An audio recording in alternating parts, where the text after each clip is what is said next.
Okay, let's start building.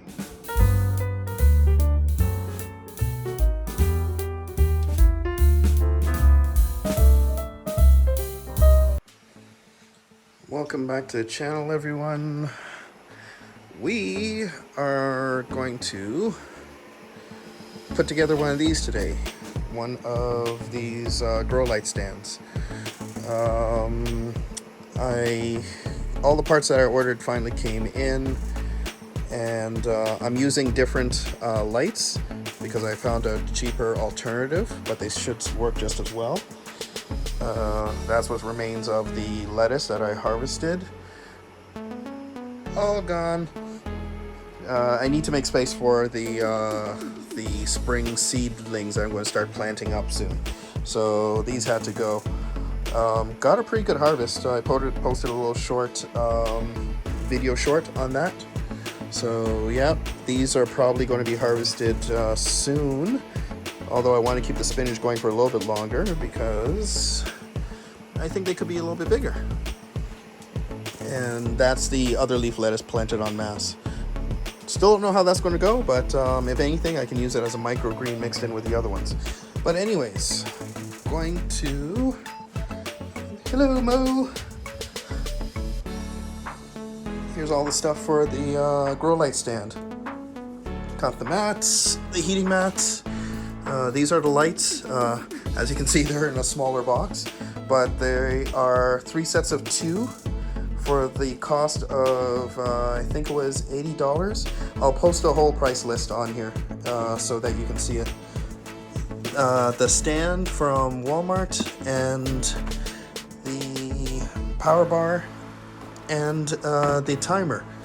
So on the description for this video or whatever, it says a grow light stand for $250 or less, or around there. That can be cheaper if you already have stuff like a power bar, if you might have a timer, and if you have any workshop lights that are the right intensity. You need something that says daylight, and that would be around 5,000 K or Kelvin. Anything lower than that doesn't give the right light temperature. So, and you'll know when you look at it because it has like a yellowish tinge to it. Those are usually 2,000 to 3,000 in range. You want something 5,000 or brighter.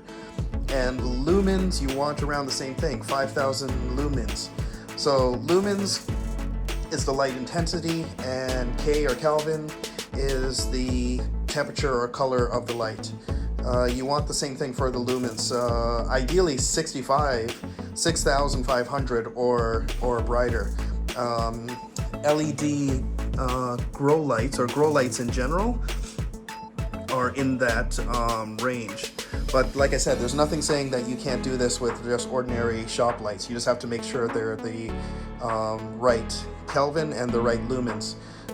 Before pandemic, you could get LED workshop lights for about $20 a pop.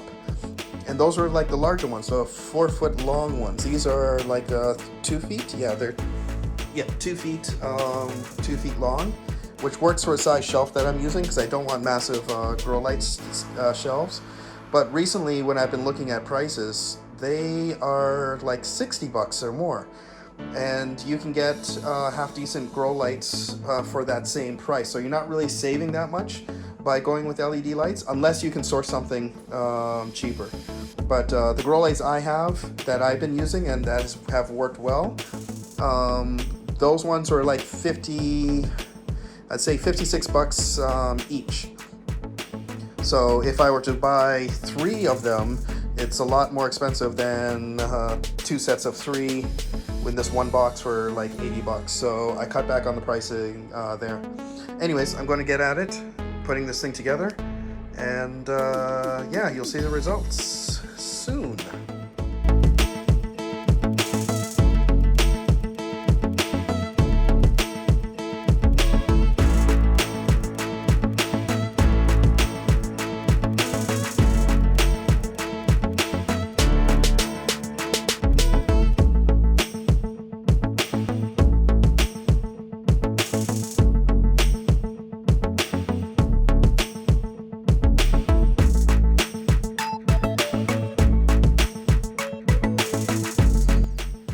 Okay, I just want to take a pause in the build.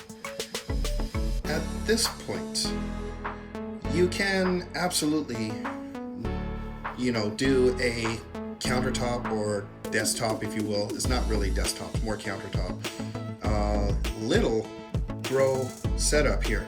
This is just one segment of the 4-tier shelf that I got, and the lights are already installed. Heat lamp is in. Heat mat is in, and yeah, if you have space on a counter or maybe a side table, like in the kitchen or something, you don't have to have a full 4-level grow stand. You could do something as simple as this. This works for someone in an apartment, maybe a grandmother or someone like that might appreciate to have something like this. This works really well. You also can put this on something like an aquarium base like that. I measured it and it actually fits on there.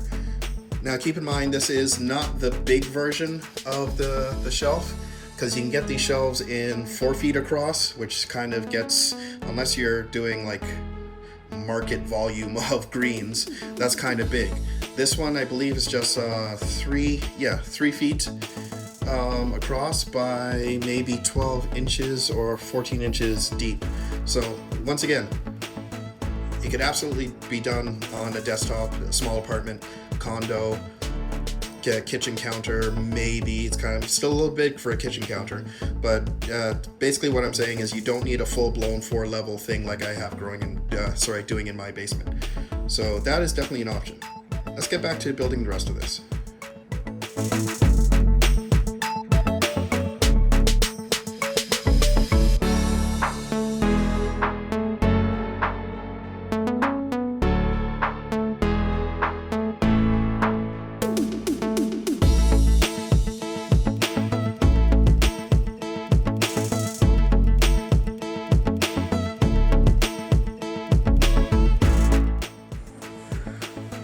Okay, we are done.